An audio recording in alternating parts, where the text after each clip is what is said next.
The debit credit event is one of our most versatile events and can be used to model almost any accounting style transaction, both with an initial amount that you can apply to an account and also a contra account to more closely mimic real transactions in an accounting package.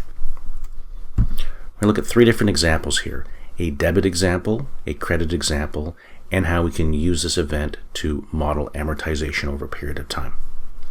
In the first, debit, we are setting a monthly operating expense. We use the debit state and an ongoing expense. Here the expense is $20,000 monthly, and we're starting in June 1st of 2022.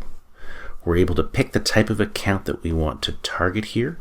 Here it is an operating expense.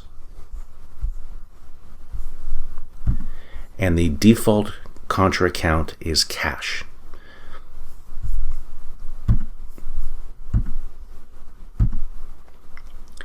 Here we can see the expense showing up starting in June, $20,000 month over month for the duration of the scenario.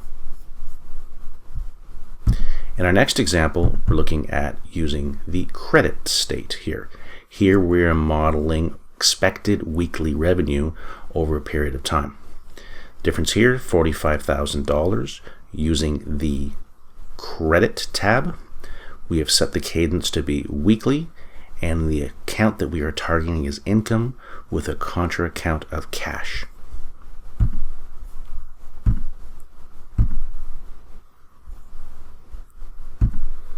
Here you'll notice the weekly revenue coming in month over month. These extra spikes are because every few months there's an extra week associated, and that is why you're seeing an irregular pattern here.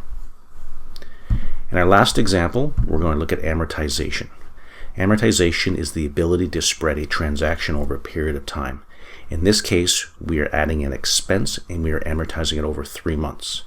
Here we set the state from ongoing expense to being an amortized expense.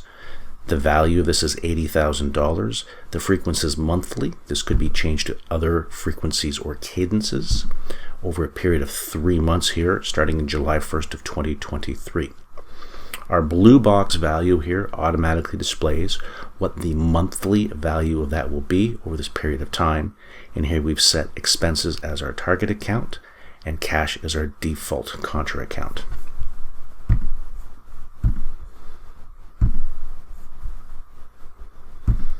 And now you can see those 3 transactions spread over 3 months, $80,000 divided by 3. And that is how you use the debit credit event to model multiple types of accounting style transactions.